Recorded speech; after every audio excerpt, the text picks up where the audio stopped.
Hello बच्चों, learn Hindi and Gujarati channel में आपका स्वागत है। आज हम कक्षा 12 के पुस्तक आरोह भाग 2 की कविता कविता के बहाने और बात सीधी थी पर ये दोनों कविताएं जो कि कवि कुंवर नारायण द्वारा रचित है उसका अध्ययन करेंगे। तो चलो आज तैयार हो जाओ कविता को बढ़िया से चित्रों के साथ पढ़ने के लिए। ठीक है, हमारी जो कविता है उसका नाम है कविता के बहाने। क्या नाम है? कविता के बहाने। अब यहाँ कुंवर नारायण जी कवि हैं, वो हमें कहते हैं कि कविता एक उड़ान है। कविता एक उड़ान है चिड़िया के बहाने। यहाँ कहने का मतलब क्या हुआ कि जैसे चिड़िया उड़ती है वैसे ही कविता भी उड़ती है। अब कविता भला कैसे उड़ती है? तो कविता उड़ती है कहने का मतलब है कविता में मन के भावों का, मन की कल्पनाओं का वर्णन होता है। ठीक है, और कविता बनती किसकी वजह से है? इन्हीं मन की भावनाओं की वजह से, मन के विचारों की वजह से, कल्पनाओं की वजह से। तो कह रहे हैं जैसे चिड़िया उड़ती है वैसे ही कविता भी एक मन की भावनाओं और कल्पनाओं से बनी हुई है। और चिड़िया इधर उधर जैसे उड़ती है ना, वैसे कविता भी तो सभी जगह पढ़ी जाती है, चाहे यहाँ हो चाहे वहाँ हो, चाहे स्कूल में हो चाहे घर में हो, है ना। सभी जगह कविताएं पढ़ी जा सकती है। ठीक है, अब ये कवि कह रहे हैं कविता की उड़ान भला चिड़िया क्या जाने। तो देखा यहाँ क्या कह रहे हैं कवि कि चिड़िया उड़ती तो है लेकिन जो कविता की उड़ान है, कविता जैसे उड़ती है, कहने का मतलब कविता आज हमारे विद्यालय में भी सुनी जा रही है, पढ़ी जा रही है, दूसरे पास के विद्यालयों में भी पढ़ी जा रही है, पूरे राजस्थान के विद्यालय में पढ़ी जा रही है। हिंदी पढ़ने वाला हर पूरा भारत का विद्यार्थी भी पढ़ सकता है। तो कविता पूरे देश में, विश्व में कहीं भी पढ़ी जा सकती है। तो देखो, इसलिए कहते हैं कविता की उड़ान, यानी कि कविता कहाँ तक जा सकती है? कहीं भी जहाँ उसे पढ़ा जा सकता है वहाँ जा सकती है। लेकिन चिड़िया की तो कुछ, उसके पंखों की उड़ान कुछ सीमित होती है, वो कुछ ही दूरी तक जा सकती है ना। इसलिए कवि कह रहे हैं कि कविता की उड़ान भला चिड़िया क्या जाने, बाहर भीतर। चिड़िया कहाँ आती है? कभी तो बाहर जाती है और कभी अपने घोंसले के भीतर आती है, कभी इस घर या उस घर। चिड़िया क्या करती है? कभी इस घर में आती है तो कभी उस घर में आती है। कविता के पंख लगा उड़ने के माने, चिड़िया क्या जाने। देखो कितनी अच्छी बात कही है। कह रहे हैं कि चिड़िया के तो पंख होते हैं लेकिन हमारी कविता के भी पंख लग गए हैं। चिड़िया के पंखों के कारण चिड़िया उड़ती है, वैसे ही हमारी कविता भी कहीं न कहीं आगे ही आगे फैलती जाती है, लोगों द्वारा पढ़ी जाती है। तो कविता ऐसे, कविता का फैलना, कविता में कविता के द्वारा मन के भावों का, मन की कल्पनाओं का फैलना, इसको कवि कह रहे हैं जैसे कविता के पंख फैल गए हैं, पंख आ गए हैं और कविता उड़ रही है। ठीक है, तो इस तरह से कवि ने यहाँ पर कविता की और चिड़िया की, इन दोनों की समानता बताई है। तो इस प्रकार आपने देखा कि इस पद्यांश में कवि ने क्या बताया है? कवि ने बताया है कविता भी उड़ती है, कहने का मतलब कविता भी मन के भावनाओं को, कल्पनाओं को, विचारों को लेकर बनाई जाती है और फिर वो अपने मन के भावों को लेके, कल्पनाओं को लेके कहीं कहीं बहुत दूर दूर तक कहीं भी पढ़ी जा सकती है। तो कविता का फैलाव इतना ज़्यादा होता है कि जितना चिड़िया का तो नहीं हो सकता है। इसलिए कवि कहते हैं कि कविता की उड़ान भला चिड़िया क्या जाने।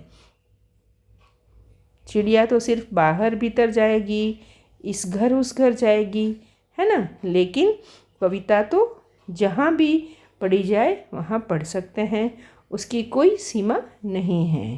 ठीक है, अब बात करते हैं कि हम परीक्षा में अगर आता है कि सप्रसंग व्याख्या कीजिए, तब कैसे लिखेंगे? तब सबसे पहले हम लिखेंगे शब्दार्थ, है ना। तो शब्दार्थ में यहाँ तो सारे ही शब्द आसान हैं। तो सिर्फ अगर माने की बात करें तो माने का मतलब होता है अर्थ, है ना। उड़ने के माने यानी उड़ने का मतलब, उड़ने का अर्थ। ठीक है, एक ये कठिन शब्दार्थ लिखना है। फिर लिखना है प्रसंग के प्रस्तुत पद्यांश कवि कुंवर नारायण द्वारा, उनका एक काव्य संग्रह है ना। कौन सा है? इन दिनों। तो हम कहेंगे प्रस्तुत पद्यांश कवि कुंवर नारायण द्वारा लिखित काव्य संग्रह इन दिनों की कविता, कविता के बहाने से लिया गया है। ठीक है, इसमें हम क्या देख रहे हैं? चिड़िया के माध्यम से कवि अपने विचार बता रहे हैं और कविता की भी उसमें समानता बता रहे हैं और कविता के अस्तित्व की बात भी चिड़िया के द्वारा कवि समझा रहे हैं। ठीक है, तो इस तरह से हम प्रसंग लिख सकते हैं। व्याख्या तो आप समझ ही गए हैं। और विशेष में लिखो तो विशेष में कह सकते हो कि यहाँ पर चिड़िया की और कविता की दोनों की समानता बताई है, लेकिन चिड़िया के जो उड़ान का क्षेत्र है वो सीमित है और कविता का जो उड़ान का क्षेत्र यानी फैलाव का क्षेत्र है वो असीमित है, ये बताया है। ठीक है, और अगर भाषा की बात कहें तो हम कहेंगे बहुत ही सरल भाषा है, सहज भाषा है। ठीक है, और उसमें जैसे चिड़िया द्वारा प्रतीकात्मक और सांकेतिक शब्दावली का प्रयोग किया गया है। ठीक है, तो इस प्रकार आप सप्रसंग व्याख्या लिख सकते हो। अब हम कविता का आगे का पद्यांश देखते हैं। देखो, इस पद्यांश को भी हम सुंदर चित्रों के द्वारा समझेंगे। कविता एक खिलना है फूलों के बहाने, कविता का खिलना भला फूल क्या जाने, बाहर भीतर इस घर उस घर, बिना मुरझाए महकने के माने फूल क्या जाने। देखा कितनी सुंदर बात कही है ना। यहाँ कवि कह रहे हैं कि जैसे फूल खिलते हैं ना, वैसे ही कविता भी एक तरह से मन के भावों की वजह से खिल जाती है। मन के भावों का प्रस्तुतिकरण इतना प्यारा होता है कि जैसे फूल खिले हुए हमें सुंदर सुंदर दिखाई दे रहे हैं, वैसे कविता भी हमें मन के भावों के सुनने से, समझने से हमारा मन खिल जाता है और उसके हिसाब से हम कहते हैं कविता भी खिल गई है। तो यहाँ फूल की और कविता की इन दोनों की समानता बताई है। ठीक है, कह रहे हैं कि कविता का खिलना भला फूल क्या जाने। कहते हैं कि फूल तो खिलता है, लेकिन कविता जिस प्रकार मन के भावों से खिलती है उसकी बात फूल नहीं समझ सकता। ठीक है, ऐसा बताया है। फिर कहते हैं बाहर भीतर, फूल कहाँ होते हैं? कभी हमारे पास हम बाहर देखते हैं, कभी फूल भीतर भी देखते हैं, कभी इस घर में फूल देखते हैं, कभी उस घर में। ठीक है, लेकिन कविता भी तो इसी प्रकार बाहर भी सुनी जा सकती है, भीतर भी सुनी जा सकती है, इस घर में सुनी जा सकती है, उस घर में भी सुनी जा सकती है। बिना मुरझाए महकने के माने फूल क्या जाने। तो इन पीछे वाली पंक्तियों में कवि कह रहे हैं कि फूल तो मुरझा भी जाते हैं, है ना, लेकिन कविता कभी नहीं मुरझाती, वो तो हमेशा वैसे ही महकती है। जब पढ़ी जाए तभी उसके भाव, उसकी कल्पनाएं, उसके विचार हम समझ सकते हैं, है ना। इसलिए कह रहे हैं कि कविता का खिलना है फूलों के बहाने, कविता खिलना भला फूल क्या जाने। यानी कि फूल की और कविता की बराबरी तो हो ही नहीं सकती।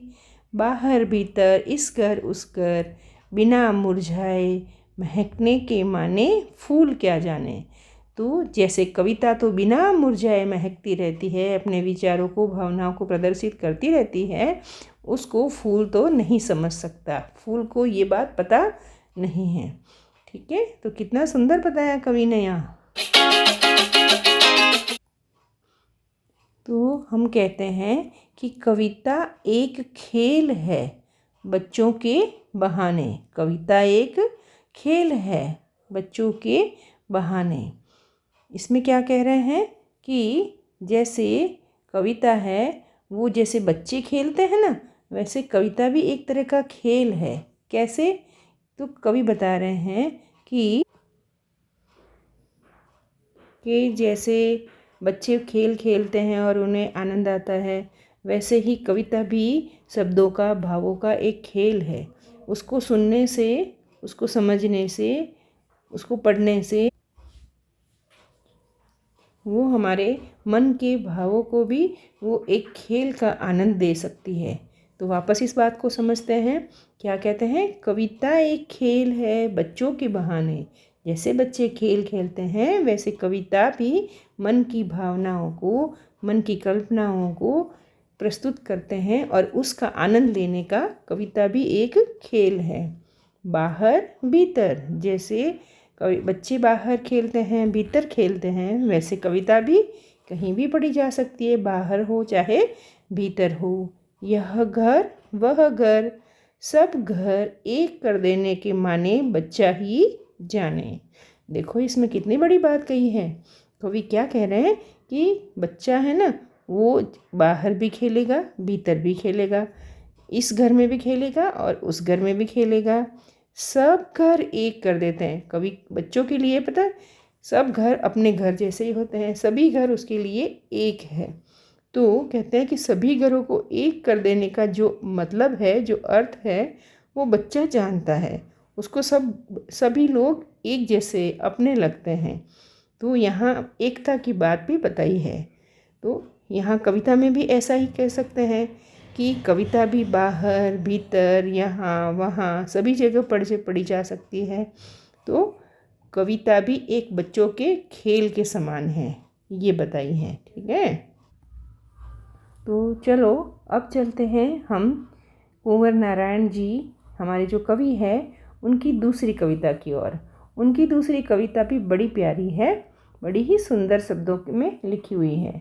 तो चलो देखते हैं इसमें क्या बता रहे हैं कि बात सीधी थी पर, बात सीधी थी पर, अब वो सीधी बात में भी क्या हो गया वो बता रहे हैं।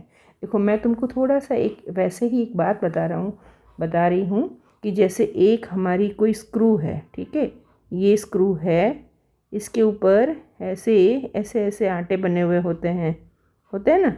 तो देखो यहाँ मैंने ये स्क्रू लिया है, ठीक है। अब इस स्क्रू को अगर हम ऐसे गोल गोल पेचकस से घुमा के टाइट करेंगे तो बिल्कुल सही सही बैठ जाएगा, है ना। लेकिन हम क्या करें, अगर थोड़ा सा सही तरीके से ध्यान नहीं रखें तो ये स्क्रू क्या हो जाएगा, थोड़ा टेढ़ा हो जाएगा ना, टेढ़ा। और फिर वो कितना ही कसने की कोशिश करो, वो सीधा तो कसा नहीं जाएगा। तो सीधा नहीं कसा जाएगा तो उसकी पकड़ भी अच्छे से नहीं आएगी, है ना। और जब कभी हम परेशान हो जाते हैं उसको टेढ़े स्क्रू को कसने के लिए, तो हम क्या करते हैं, ऊपर से ज़ोर से हथौड़ी मार देते हैं कि लो भाई, हथौड़ी ज़ोर से मार देते हैं कि वाह, जैसा फिट होगा वैसा हो जाएगा, है ना। तो ये जो बात है ना, इसके द्वारा कवि ने हमें इस कविता में कुछ समझाया है। क्या समझाया है? ये बात के बारे में समझाया है। कैसे समझाया है, देखो सुनो। बात सीधी थी पर एक बार भाषा के चक्कर में जरा टेढ़ी फंस गई। अब जैसे हमें कोई सीधी सी बात कहनी होती है, लेकिन भाषा को अगर हम घुमा फिरा के कहते हैं तो उसका मतलब कभी गलत हो जाता है। जो कहना चाहते हैं उसकी जगह उसका कुछ अलग अर्थ समझा जा सकता है, ठीक है। उसे पाने की कोशिश में, यानी कि हमारे जो सही अर्थ था उसको पाने की कोशिश की गई, ठीक है। भाषा को उल्टा पलटा, यानी कि भाषा के हमने शब्द चेंज किए कि नहीं नहीं, मैं तो ये कहना चाह रहा था, मैं तो वो कहना चाह रहा था, मेरे कहने का मतलब ये नहीं था। ठीक है, तो भाषा को उल्टा पलटा, तोड़ा मरोड़ा, कहने का मतलब नहीं, मैं तो ये शब्द कह रहा था, मैं तो इसका कहने का मतलब ये था। ऐसे हम भाषा को तोड़ते हैं, मरोड़ते हैं। घुमाया फिराया कि बात या तो बने या फिर भाषा से बाहर आए, कि भाई हमारी बात जो हम कहना चाहते हैं वो तो या तो समझ जाए या फिर भाई भाषा से बाहर आ जाए कि नहीं भाई हम नहीं समझा पा रहे हैं। ठीक है, लेकिन इससे भाषा के साथ साथ बात और भी पेचीदा होती चली गई। तो जब ऐसा ज़्यादा प्रयास किया गया, उसको घुमा फिरा के कहा गया, तो बात और ज़्यादा पेचीदा मतलब कि मुश्किल हो गई। ठीक है, तो यहाँ सामान्य सा इसका अर्थ है। तो अब इस सीधी बात को हमें सप्रसंग व्याख्या के अनुसार कहना है, तो हम क्या करेंगे, सबसे पहले तो इसके शब्दार्थ लिखेंगे, कठिन शब्दार्थ। उसमें कठिन शब्दार्थ में और कुछ है नहीं, जैसे चक्कर की बात करें तो चक्कर भाषा के चक्कर, यानी कि भाषा का प्रभाव है ना, क्या कह सकते हैं, भाषा का प्रभाव, ये उसका अर्थ लिख सकते हैं। फिर आ रहा है ये हमारे पेचीदा, ये शब्द कुछ अलग है ना। पेचीदा का मतलब कठिन, क्या होता है, कठिन हो गई, समझ नहीं पाते हैं ना, उसको हम कहते हैं कठिन हो गई, जटिल हो गई, है ना। तो ये दो कठिन शब्दार्थ पहले लिख सकते हैं। ठीक है, फिर अगर प्रसंग की बात करो तो हम कहेंगे प्रस्तुत पद्यांश कवि कुंवर नारायण द्वारा लिखित काव्य संग्रह कोई दूसरा नहीं कि कविता बात सीधी थी पर से लिया गया है। इसमें कवि ने भाषा के बारे में स्पष्टता की गई, कवि ने भाषा के बारे में स्पष्टता की है कि भाषा की सरलता कितनी महत्वपूर्ण है, ये बताया है। और व्याख्या तो आप समझ ही गए हो कि भाई बात सीधी थी, सीधी सीधी बात थी, वो एक बार कवि कहने की प्रयास करते हैं, लेकिन भाषा सही प्रयोग न होने के कारण उसका मतलब थोड़ा टेढ़ा हो गया, उसका भाव सही निकल नहीं पाया। उसे कवि ने बार बार कोशिश की कि सही अर्थ से समझा जाए। भाषा के कई शब्द अलग अलग बार उलट के पलट के कहे गए, तोड़ मरोड़ के कहे गए, घुमा फिरा के कहे गए कि बात सही प्रकार से समझ में आए, लेकिन समझ में ना आए तो फिर वो भाषा से ही बाहर हो जाए कि भाई ये भाषा सही नहीं थी या ऐसे नहीं हो सकती है। लेकिन इससे भाषा के साथ साथ बात और भी पेचीदा यानी कि कठिन हो गई। तो ये सारी व्याख्या हो गई। और अगर विशेष की बात करें तो हम कहेंगे कि कवि ने इस पद्यांश में ये कहने का प्रयत्न किया है कि भाषा को सरल सहज शब्दों में कहना चाहिए, ज़्यादा घुमा फिरा के तोड़ मरोड़ के नहीं कहनी चाहिए। सरल शब्दों द्वारा, सरल भावों द्वारा बात ज़्यादा अच्छी तरह से समझाई जा सकती है। ठीक है, तो इसमें यही बात कवि ने विशेष बताई है। ठीक है, तो ये हो गई विशेषता। अब इस पद्यांश में देखते हैं क्या बात कही गई है। सारी मुश्किल को धैर्य से समझे बिना मैं पेंच को खोलने की बजाय उसे बेतरह कसता चला जा रहा था, क्योंकि इस कर्तव्य पर मुझे साफ सुनाई दे रही थी तमाशबीनों की शाबाशी और वाह वाह। देखा, इसमें ये कह रहे हैं कि मैंने बात तो कहने की कोशिश की, लेकिन वो बात सही नहीं हुई, तो ये मुश्किल हो गई। तो इस बात को मैंने धैर्य से समझा नहीं, और समझे बिना ही मैंने क्या किया कि और अपनी बात को सही करने की बजाय मैंने उसे जैसे स्क्रू को बेतरतीब तरह से कसते चले जाते हैं, उसको सही नहीं करते हैं, वैसे ही मैंने और प्रयास करने की कोशिश की। और इस कर्तव्य पर, यानी ये जो मेरा प्रयास था, उसके ऊपर मुझे साफ लग रहा था, साफ सुनाई दे रहा था कि लोगों के लिए ये तमाशा बन जाता है, एक तरह का मजाक बन जाता है।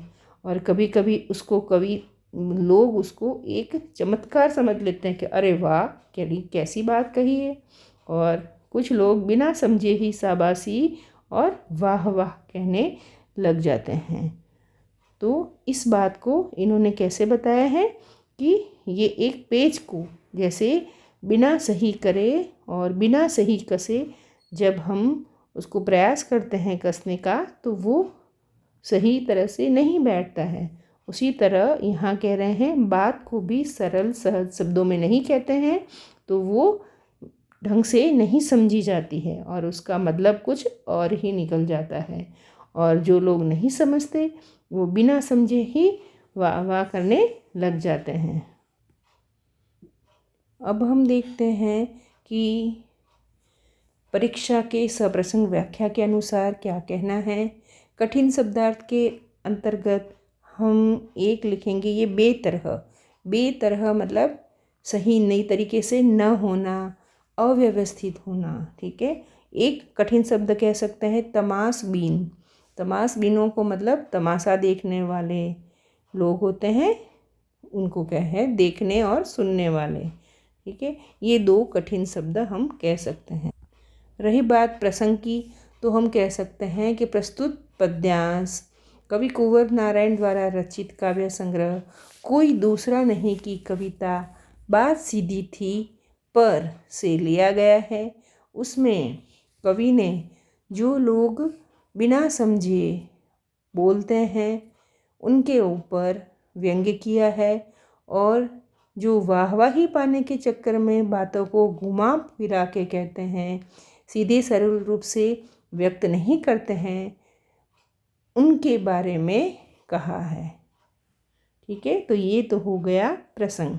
तो जब आप पढ़ते हो ना कुछ लाइनें, तो समझ में आ जाता है कि इसमें क्या बात कही गई है। तो पहले कवि का नाम, कविता का नाम, उसके लिखने के बाद उसके अंदर जो मेन बात आती है उसके बारे में लिख देते हैं। और अगर विशेष की बात कहे तो इसमें हम कहेंगे कि कवि ने इसमें भाषा की जो जटिलता है, जो भाषा की कठिनाई है, वो कभी कभी शाबाशी का, वाहवाही का कारण बन जाती है। उसके ऊपर ना समझ लोगों के बारे ऊपर कवि ने व्यंग्य किया है।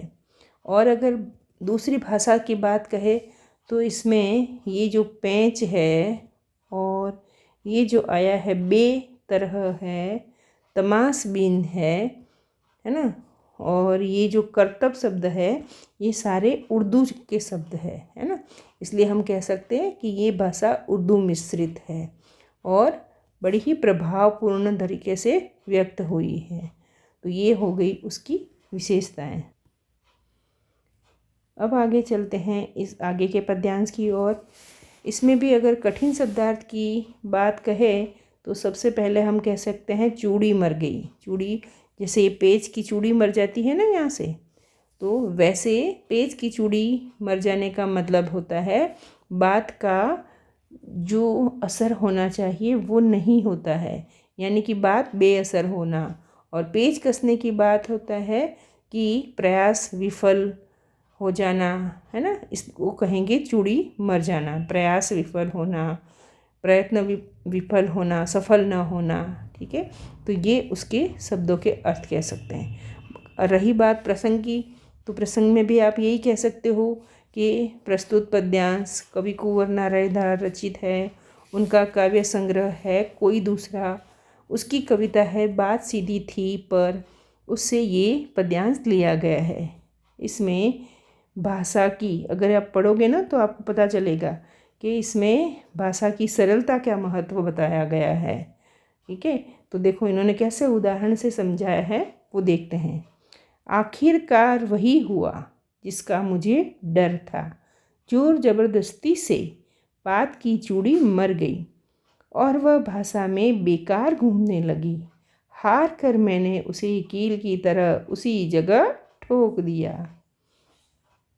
तो देखा आपने, मैंने पहले कविता शुरुआत में ही आपको कहा था ना कि आखिरकार वही हुआ जिसका मुझे डर था। कवि कहते हैं मुझे डर लग ही रहा था कि ये जो कील है उसकी चूड़ी मर जाएगी, यानी कि बात है उसका कहने का मतलब भी ख़त्म हो जाएगा।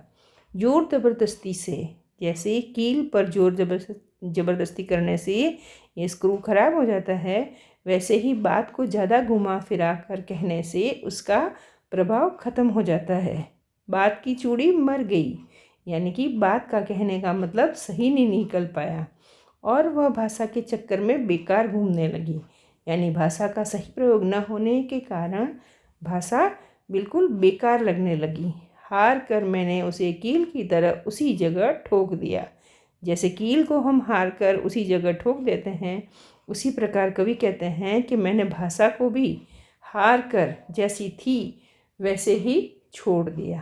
ठीक है, तो ये बता रहे हैं इस पद्यांश का मतलब।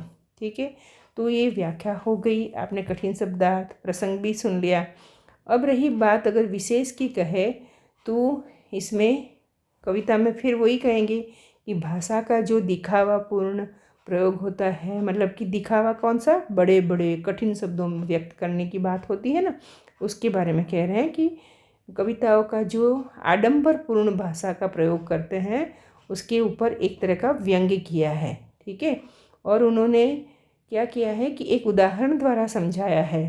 कौन सा उदाहरण, कील के उदाहरण के द्वारा बात को समझाया है। इसमें हम कह सकते हैं कि उपमा अलंकार है। जब किसी को उपमा देकर समझाते हैं ना तो उसको कहते हैं उपमा अलंकार। और यहाँ देखते हैं जोर में ज आया है, जबरदस्ती में ज आया है। यहाँ वर्णों की आवृत्ति के कारण यहाँ पर अनुप्रास अलंकार हुआ है। ठीक है, भाषा क्या कहेंगे, सरल है, सहज है। और हिंदी को क्या बोलते हैं, खड़ी बोली, तो भाषा खड़ी बोली है। ठीक है, तो ये हो गई इसकी विशेषताएं। चलो अब आगे देखते हैं लास्ट पैराग्राफ। ठीक है, कवि कहते हैं ऊपर से ठीक ठाक पर अंदर से न तो उसमें कसाव था न ताकत। बात ने जो एक शरारती बच्चे की तरह मुझसे खेल रही थी, मुझे पसीना पहुँचते देख कर पूछा, क्या तुमने भाषा को सहूलियत से बरतना कभी नहीं सीखा। तो देखा कैसा व्यंग्य किया गया है। चलो कविता में व्यंग्य तो है, लेकिन कठिन शब्दार्थ की अगर बात करें तो इसमें आया है कसाव। कसाव का मतलब होता है कि ये जो जैसे ये पेज है इसको अच्छी तरह से अगर हम कसते हैं तो उसकी पकड़ मजबूत होती है ना, तो उसको पकड़ को हम कहेंगे कसाव या कसावट कहेंगे। ठीक है, और अगर बात करें सहूलियत की, ये सहूलियत का मतलब है आसानी, कि बहुत आसानी से हो गया, सहूलियत से हो गया, सरलता से हो गया। ठीक है ना, तो इसका मतलब है आसानी और सरलता। ठीक है, तो ये तो उसके कठिन शब्दार्थ हो गया। प्रसंग की बात करते हैं। प्रस्तुत पद्यांश कवि कुंवर नारायण द्वारा रचित, किसके द्वारा रचित है, कुंवर नारायण के द्वारा रचित, कुंवर नारायण द्वारा रचित। ठीक है, उनका काव्य संग्रह है कोई दूसरा नहीं की कविता बात सीधी थी पर से लिया गया है। कविता में भाषा की सरलता के बारे में, सहजता के बारे में जोर दिया गया है कि बात को कठिन और ज़्यादा आडंबरपूर्ण शब्दों का प्रयोग न करते हुए सरल शब्दों में कहना चाहिए, उसका प्रयोग मतलब उसकी बात बताई गई है। ठीक है, और अगर अब हम इसकी व्याख्या समझे तो अब हम कहेंगे कि बात जैसे लगता है कि हमने तो ठीक ठाक ही कही है ना, ऊपर से ठीक ठाक, पर सचमुच में तो अंदर से ना तो उसमें कसाव था ना ताकत। कहने का मतलब सरल शब्दों में जब बात नहीं कही जाती है तो उसका तो न तो कोई ये ऊपर से तो लगता है कि हाँ हमने बात सही कही थी, लेकिन सचमुच में उसका भाव समझने में लगता है कि उसमें वो बात नहीं है जो सचमुच में कहने का भाव था। उसी प्रकार पेच और कील की बात करें, उसमें भी यही था लगता है। ऊपर से अगर हम उसको ठोक देते हैं तो ऊपर से तो लगती है कि हाँ ठीक कील लग गई है, लेकिन अंदर से उस कील में सही तरह का कसाव नहीं होता है और ना ही उसमें अंदर से वो ताकत होती है। तो यहाँ पर कवि ने बात की और ये जो हमारी कील है उन दोनों की बराबरी की है। ठीक है। फिर कहते हैं बात ने, कवि कहते हैं बात ने, जो एक शरारती बच्चे की तरह, कवि कहते हैं कि जो बात है उसने भी मेरे से एक शरारती बच्चे की तरह मुझसे खेल रही है। जैसे कोई बच्चे खेलते हैं ना किसी बड़ों के साथ, वैसे ही बात भी मुझसे शरारती बच्चे की तरह खेल रही है, मुझे पसीना पोंछते देखकर। तो कहते हैं बात ने देख लिया कि मैं अपना सही भाव प्रदर्शित नहीं कर पा रहा हूँ और मुझे पसीना आ रहा है, मुझे परेशानी हो रही है।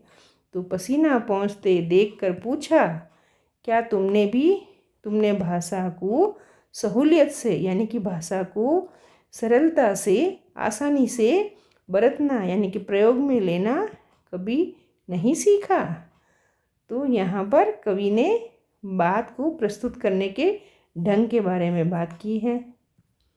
तो इस प्रकार ये तो हो गई इसकी व्याख्या। और अगर विशेष की बात करें तो हम कहते हैं कि विशेषता भाषा की सरलता और सहजता के ऊपर महत्व दिया गया है, और व्यंग्य को व्यंग्य भी किया गया है कि ज़्यादा कठिन शब्दों का प्रयोग इसमें नहीं करना चाहिए, ताकि बात सरलता से कही जाए और सरलता से समझी जाए। ठीक है। भाषा सरल है, सहज है और खड़ी बोली का प्रयोग हुआ है। ठीक है। तो ये हुई हमारी कविता की व्याख्या। तो इस प्रकार आप लोग समझ गए होंगे कि दोनों ही कविताएं हैं वो कुंवर नारायण द्वारा लिखी गई है। एक में बताया है, क्या बताया है बताओ। तो इस प्रकार तुमने देख लिया कि पहली कविता थी हमारी कविता के बहाने, उसमें चिड़िया की बात की और चिड़िया से हमें कविता की बात बताई थी। फिर फूल से हमें कविता की बात, और दूसरी बात हमारी बात सीधी थी। ठीक है। तो आपको बहुत आसानी से ये कविताएं समझ में आ गई है, तो आप सारे प्रश्नों के उत्तर हल कर सकते हो। ठीक है।